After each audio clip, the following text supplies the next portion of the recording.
بسم اللہ الرحمن الرحیم۔ اللہ کے نام سے شروع جو بڑا مہربان نہایت رحم والا ہے۔ شب برات کی نماز کتنی رکعت پڑھیں اور اس کی نیت کیسے کریں، اس حوالے سے مکمل رہنمائی حاضر ہے۔ ناظرین کرام، اکثر دیکھا گیا ہے کہ لوگ اس نہایت مبارک اور مقدس رات میں خلوص دل سے نماز اور عبادت تو کرتے ہیں، لیکن ان سے نادانستہ طور پر چند ایسی غلطیاں سرزد ہو جاتی ہیں جن کی شرعی اصلاح اور درستگی انتہائی ضروری ہے۔ آج کی اس خاص اور تفصیلی گفتگو میں ہم ان تمام پہلوؤں کا نہایت گہرائی اور علمی باریکی سے احاطہ کریں گے کہ شب برات کے نوافل کی نیت کس طرح کی جائے گی اور اس کا صحیح طریقہ کیا ہے۔ کیا ان مخصوص نوافل میں کوئی خاص صورت پڑھنا شرعاً لازم اور ضروری ہے، یا ہم اپنی پسند سے کوئی اور صورت پڑھ سکتے ہیں یا نہیں۔ اسی طرح ایک اہم سوال یہ بھی ہے کہ کیا اس مبارک رات میں اللہ کی بندگی اور عبادت کے لیے پہلے سونا لازم ہے، یا پھر بغیر سوئے بھی ہم اپنی پوری رات اللہ تبارک و تعالیٰ کی یاد اور ذکر و اذکار میں گزار سکتے ہیں۔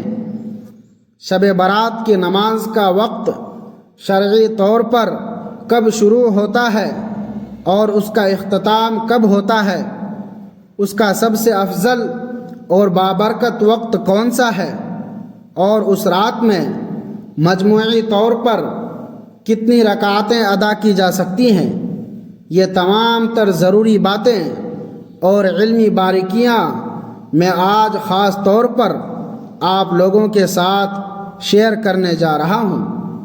اس لیے آپ نے اس ویڈیو کو شروع سے آخر تک دیکھنا ہے اور بالکل بھی نظر انداز نہیں کرنا، کیونکہ انشاءاللہ اس سے آپ کو بہت کچھ نیا سیکھنے کو ملے گا اور آپ کی بہت ساری ذہنی اور علمی غلط فہمیاں بھی دور ہو جائیں گی۔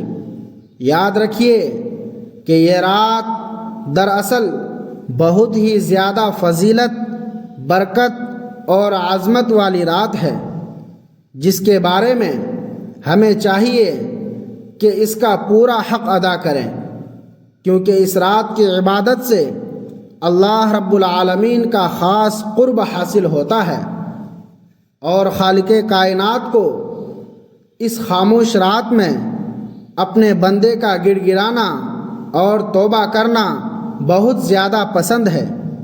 یہ بات ذہن نشین کر لیں کہ شب برات کا وقت خاص طور پر دعاؤں کی قبولیت کا وقت ہوتا ہے، جس میں اللہ رب العالمین اپنے بندوں کی التجائیں سنتا اور قبول فرماتا ہے۔ اللہ تبارک و تعالیٰ نے اپنے کلام پاک میں بھی ایسی بابرکت اور مقدس راتوں کا تذکرہ فرمایا ہے جہاں بندہ اپنے رب کے بہت زیادہ قریب ہو جاتا ہے۔ اللہ تبارک و تعالیٰ کے پیارے اور نیک بندے ان راتوں کو اپنے آرام دہ بستروں کو چھوڑ دیتے ہیں تاکہ تنہائی میں اپنے سچے خالق کی بندگی کر سکیں۔ اس عمل سے نہ صرف دل کو حقیقی سکون ملتا ہے، بلکہ چہرے پر ایمانی نور پیدا ہوتا ہے، اور انسان کے روزمرہ کے معاملات زندگی میں بے پناہ برکت آتی ہے۔ جو شخص ایسی مقدس راتوں میں اللہ تبارک و تعالیٰ سے لو لگانے اور جڑنے کا عادی ہو جاتا ہے، اسے کائنات کی ہر شے سے بے نیازی حاصل ہو جاتی ہے، کیونکہ اس کا براہ راست تعلق کائنات کے اصل مالک سے جڑ جاتا ہے۔ اب آئیے تفصیل سے بات کرتے ہیں کہ شب برات کی نماز کی نیت کیسے کریں گے۔ در حقیقت شریعت میں نیت دل کے پختہ ارادے اور عزم کا نام ہے۔ زبان سے الفاظ ادا کر کے نیت کرنا نہ تو نماز کے فرائض میں سے ہے اور نہ ہی یہ واجبات میں شامل ہے۔ البتہ اگر کوئی شخص یاد دہانی کے لیے زبان سے الفاظ کہہ لے تو یہ بہتر اور مستحسن ہے، لیکن اگر کوئی زبان سے نہ کہے تو اس پر کوئی گناہ نہیں ہے، اور ایسا سوچنا ہرگز درست نہیں ہے کہ جب تک آپ زبان سے الفاظ ادا نہ کریں تب تک آپ کی نماز یا نیت نہیں ہوگی، بلکہ اصل نیت وہی معتبر ہے جو آپ نے اپنے دل میں پختہ ارادہ کر لیا کہ میں شب برات کے نفل پڑھ رہا ہوں، اور بس اتنا ہی آپ کے لیے کافی ہے۔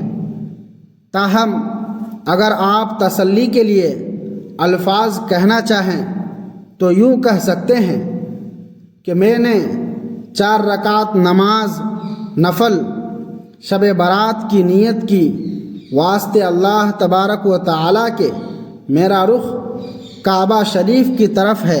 پھر نیت کرنے کے بعد آپ اللہ اکبر کہہ کر نماز شروع کریں گے۔ نیت کے حوالے سے ایک اور بات ہمیشہ یاد رکھیں کہ اللہ تبارک و تعالی اپنے بندوں پر بہت بڑی عنایت اور مہربانی فرمانے والا ہے، اس لیے پورے اخلاص اور سچی طلب کے ساتھ اس کے سامنے کھڑے ہونا ہی اصل کامیابی ہے۔ اب اس رات کی عبادت کے حوالے سے کچھ انتہائی اہم اور ضروری باتیں یہ ہیں کہ کیا اس کے لیے سونا ضروری ہے؟ تو شرعی طور پر یہ بات بالکل واضح رہے کہ شب برات کی عبادت کے لیے سونا ہرگز شرط نہیں ہے۔ آپ عشاء کی نماز کے بعد سے ہی اپنی نفل عبادت کا باقاعدہ آغاز کر سکتے ہیں۔ فقہائے کرام کے نزدیک اصل مقصد اللہ تبارک و تعالیٰ کی یاد میں رات گزارنا ہے، چاہے وہ سو کر اٹھنے کے بعد ہو یا بغیر سوئے۔ اب بات کرتے ہیں کہ اس نماز کا وقت کب سے کب تک ہے، تو واضح رہے کہ جب آپ نے عشاء کی نماز کے 4 فرض ادا کر لیے تو آپ کے لیے نفل عبادت کا وقت شروع ہو گیا، اور رات کے کسی بھی حصے میں آپ یہ نماز ادا کر سکتے ہیں، جبکہ اس کا آخری وقت طلوع فجر تک رہتا ہے، یعنی جیسے ہی فجر کی نماز کا وقت شروع ہوگا نفل نماز کا وقت خود بخود ختم ہو جائے گا۔ اس کا سب سے افضل اور بہترین وقت رات کا آخری حصہ ہے جو سحری کا وقت کہلاتا ہے، کیونکہ اس وقت اللہ تبارک و تعالیٰ کی خاص رحمتیں اور تجلیات آسمان دنیا پر نازل ہوتی ہیں۔ اگر آپ رات کے 2 بجے یا 3 بجے بھی اٹھ کر عبادت کرتے ہیں تو یہ بھی بہترین وقت ہے، لیکن فجر کی اذان سے تقریباً آدھا گھنٹہ پہلے کا وقت سب سے زیادہ نورانی اور قبولیت والا وقت ہوتا ہے۔ اس کے علاوہ اس مبارک وقت کے لیے اگر وضو تازہ کر لیا جائے تو یہ نور علی نور ہے۔ اگر کوئی شخص عشاء کے وضو سے ہی نفل پڑھے تو شرعاً جائز ہے، لیکن نیا وضو کرنا زیادہ ثواب اور تازگی کا باعث ہے۔ اب ایک بڑی علمی غلط فہمی کا ازالہ ضروری ہے کہ کیا اس نماز کے لیے کوئی صورت مخصوص ہے؟ بعض لوگ یہ گمان کرتے ہیں کہ پہلی رکعت میں فلاں صورت اور دوسری میں کچھ اور پڑھنا لازمی ہے، حالانکہ یہ نفل نماز ہے اور اس میں قرآن پاک کی کسی بھی صورت کی کوئی تعداد یا انتخاب متعین یا فرض نہیں ہے۔ آپ ہر رکعت میں محض ایک بار کوئی بھی صورت جو آپ کو یاد ہو پڑھیں گے، تب بھی آپ کی نماز مکمل ہو جائے گی۔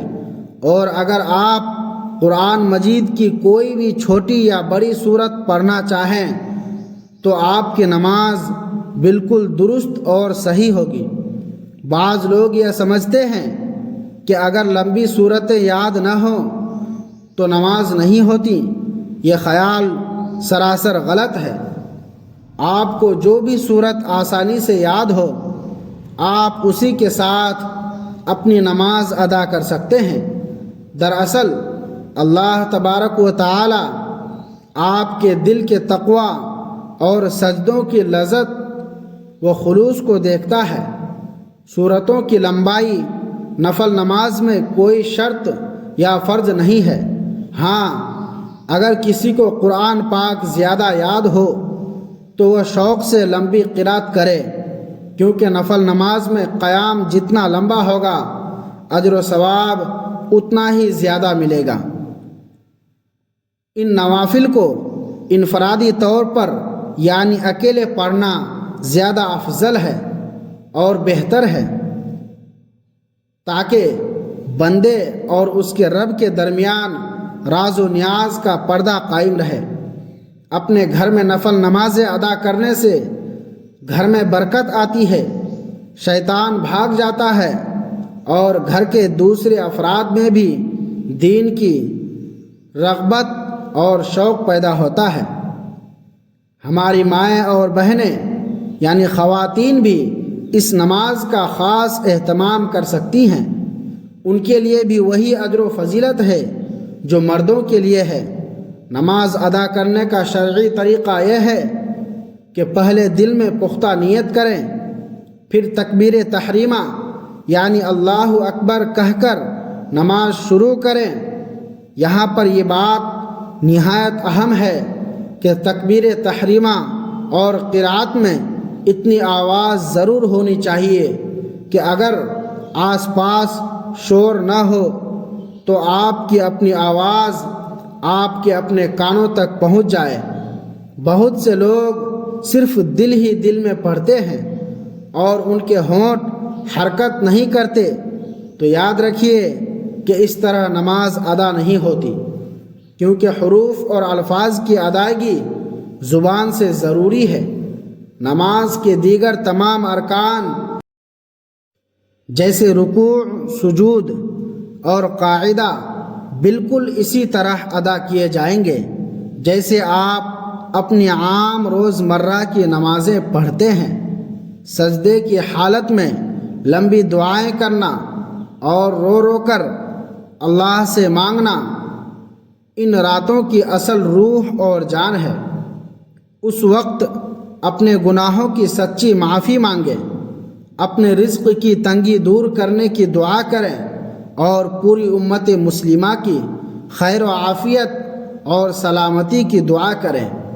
آپ اپنی مادری زبان میں بھی اللہ تبارک و تعالی سے اپنے دل کی باتیں کر سکتے ہیں، کیونکہ اللہ تبارک و تعالی تو دلوں کے چھپے ہوئے بھید بھی جانتا ہے۔ وہ زبان کے الفاظ سے زیادہ دل کی تڑپ اور آواز سنتا ہے۔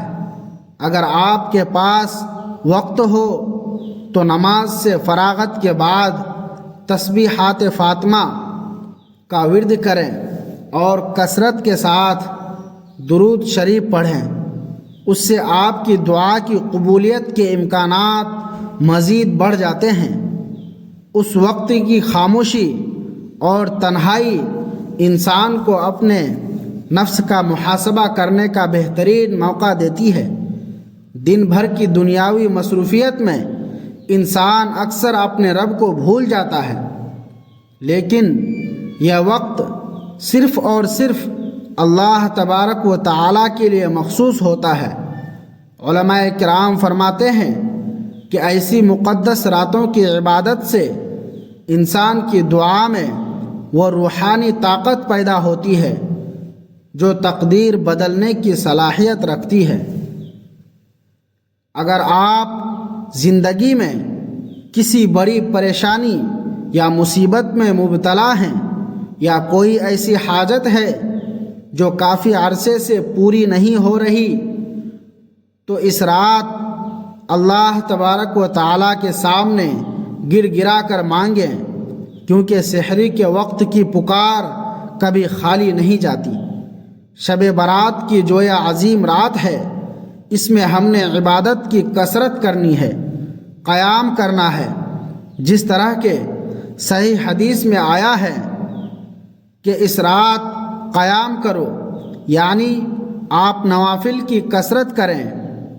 اگر آپ کی کچھ نمازیں قضا ہیں تو آپ اس رات اپنی قضا نمازیں بھی ادا کر سکتے ہیں۔ مقصد اس رات کو جاگ کر اللہ کی بندگی میں گزارنا ہے۔ نوافل پڑھیں، جتنی مرضی رکعتیں آپ پڑھنا چاہتے ہیں پڑھ سکتے ہیں۔ پوری رات قیام کریں یا پھر کچھ دیر تلاوت قرآن کریں، لیکن جو خاص 4 رکعت نماز میں آپ لوگوں کو بتانے جا رہا ہوں، یہ آپ نے کسی صورت مس نہیں کرنی۔ وہ کون سی نماز ہے اور اسے کب اور کس طرح ادا کرنا ہے، اس کی فضیلت جان کر آپ حیران ہو جائیں گے۔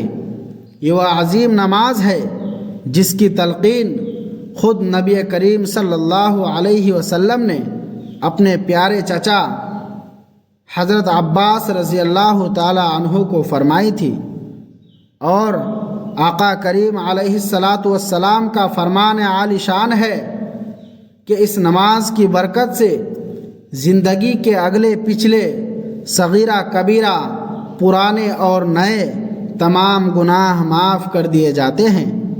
اللہ تبارک و تعالیٰ کو یہ نماز بہت ہی زیادہ محبوب اور پسندیدہ ہے۔ آقا کریم علیہ السلام نے اپنے چچا سے ارشاد فرمایا تھا کہ اے چچا جان، اگر ہو سکے تو یہ نماز یعنی صلاۃ التسبیح روزانہ پڑھیں۔ اگر روزانہ نہ ہو سکے تو ہفتے میں 1 بار، ورنہ مہینے میں 1 بار یا سال میں 1 بار، اور اگر یہ بھی ممکن نہ ہو تو زندگی میں کم از کم 1 بار ضرور پڑھیں۔ تو یہ شب برات کی رات ہم نے اس خاص عبادت کے ساتھ گزارنی ہے۔ 15ویں شعبان یعنی شب برات کی رات اس عظیم نماز کا اہتمام ضرور کریں، قرآن مجید کی تلاوت کریں اور توبہ و استغفار کی کثرت کریں۔ یہ 4 رکعت آپ نے ضرور پڑھنی ہے۔ اس کا طریقہ غور سے سن لیں۔ سب سے پہلے ہم نے نیت کرنی ہے۔ نیت جیسا کہ بتایا کہ دل کا پختہ ارادہ ہے۔ آپ نے دل میں ارادہ کر لینا ہے کہ میں 4 رکعت نفل نماز صلاۃ التسبیح اس طریقے سے پڑھ رہا ہوں جس کی نبی پاک صلی اللہ علیہ وسلم نے تلقین فرمائی ہے۔ اس کے بعد پڑھنے کا عملی طریقہ یہ ہے کہ سب سے پہلے تکبیر تحریمہ کہہ کر آپ ثنا یعنی سبحانک اللہم پڑھیں گے۔ ثنا مکمل کرنے کے بعد آپ نے تیسرا کلمہ یعنی سبحان اللہ والحمد للہ ولا الہ الا اللہ واللہ اکبر 15 مرتبہ پڑھنا ہے۔ اس کے بعد اعوذ باللہ اور بسم اللہ پڑھ کر سورہ فاتحہ اور کوئی بھی سورت پڑھیں گے۔ پھر رکوع میں جانے سے پہلے کھڑے کھڑے 10 مرتبہ یہی کلمات پڑھیں گے۔ پھر رکوع میں جا کر رکوع کی تسبیح کے بعد 10 مرتبہ یہی کلمات پڑھیں گے۔ پھر رکوع سے سیدھا کھڑے ہو کر یعنی قوما کی حالت میں 10 مرتبہ یہی کلمات کہیں گے۔ پھر سجدے میں سجدے کی تسبیح کے بعد 10 مرتبہ یہی کلمات پڑھیں گے۔ پھر دونوں سجدوں کے درمیان بیٹھ کر یعنی جلسہ کی حالت میں 10 مرتبہ یہی کلمات پڑھیں گے، اور پھر دوسرے سجدے میں سجدے کی تسبیح کے بعد 10 مرتبہ یہی کلمات پڑھیں گے۔ اس طرح ایک رکعت میں کل 75 مرتبہ یہ کلمات ہوں گے، اور 4 رکعت میں ان کی مجموعی تعداد 300 مکمل ہو جائے گی۔ دوسری رکعت میں پھر اسی طرح ثنا کے بعد 15 مرتبہ یہ کلمات پڑھیں گے، پھر قرأت اور بقیہ تمام ارکان میں 10 مرتبہ یہ کلمات دہرائیں گے۔ آخر میں قاعدہ میں بیٹھیں گے، تشہد اور درود دعا پڑھ کر دائیں اور بائیں سلام پھیر دیں گے، اور اس مسنون طریقے سے ہم نے یہ 4 رکعات ادا کرنی ہے، اور یہ عشاء کے بعد سے لے کر طلوع فجر تک، یعنی فجر کا وقت شروع ہونے سے پہلے پہلے آپ رات کے کسی بھی حصے میں پڑھ سکتے ہیں، لیکن سب سے افضل وقت رات کا آخری پہر ہے، یعنی جو صبح سحری کا وقت ہوتا ہے۔ اس میں یہ نماز ادا کرنا روحانیت سے بھرپور ہے، یہ مغفرت کی عظیم گھڑی ہے، یہ موقع ہمارے ہاتھ سے نہیں جانا چاہیے، اور اس کے بعد جو بھی جائز دعا اللہ سے مانگو، اللہ تبارک و تعالی ضرور عطا فرماتا ہے۔ تو یہ مانگنے کی رات ہے، اپنے گناہوں کی بخشش مانگے، رزق میں برکت اور عافیت طلب کریں، اپنے اور اپنے گھر والوں کے لیے خوب دعائیں کریں۔ اب یہاں آقا کریم صلی اللہ علیہ وسلم کے اس فرمان کا ذکر کرنا ضروری ہے تاکہ آپ کو اس وقت کی عظمت معلوم ہو جائے۔ آپ صلی اللہ علیہ وسلم نے ارشاد فرمایا کہ رات کے آخری حصے میں اللہ رب العالمین آسمان دنیا پر اپنی رحمتیں نازل فرماتا ہے، اور اللہ کی طرف سے یہ اعلان عام ہوتا ہے کہ ہے کوئی مجھ سے مانگنے والا کہ میں اسے عطا کروں، ہے کوئی اپنے گناہوں کی بخشش مانگنے والا کہ میں اسے بخش دوں، ہے کوئی رزق کا طالب کہ میں اسے رزق دوں، ہے کوئی بیماریوں سے شفا مانگنے والا کہ میں اسے تندرستی عطا کر دوں۔ چونکہ یہ وقت قبولیت کا ہے، اس لیے ہمیں اس سعادت کو حاصل کرنا چاہیے۔ اب شب برات کی صحیح تاریخ بھی نوٹ کر لیں کہ سال 2026 میں شب برات 3 فروری کی تاریخ کو ہوگی، اور منگل یعنی ٹیوزڈے کا دن ہوگا۔ 3 فروری منگل کا دن جیسے ہی مکمل ہوگا اور سورج غروب ہوگا تو مغرب کے بعد سے لے کر بدھ کی صبح طلوع فجر تک یہ ساری رات شب برات کی رات ہے۔ خلاصہ کلام یہ ہے کہ شب برات کی نماز اللہ تبارک و تعالی سے اپنا تعلق مضبوط کرنے کا بہترین ذریعہ ہے۔ اس میں نیت کے لیے لمبے چوڑے الفاظ ضروری نہیں ہیں، اور نہ ہی صورتوں کی کوئی قید ہے، بس سچی تڑپ اور اخلاص درکار ہے۔ اگر آپ کسی مشکل میں ہیں تو اس رات اٹھنا شروع کر دیں، آپ کی زندگی بدل جائے گی۔ اللہ ہمیں اس عظیم عبادت کی توفیق دے، ہمارے سجدوں کو قبول فرمائے۔ اگر معلومات اچھی لگی ہوں تو اسے دوسروں تک پہنچائیں، اور کمنٹ میں اللہ کا کوئی ایک صفاتی نام ضرور لکھیں۔ اللہ حافظ۔ ہمارے چینل کو بھی سبسکرائب کر دیں۔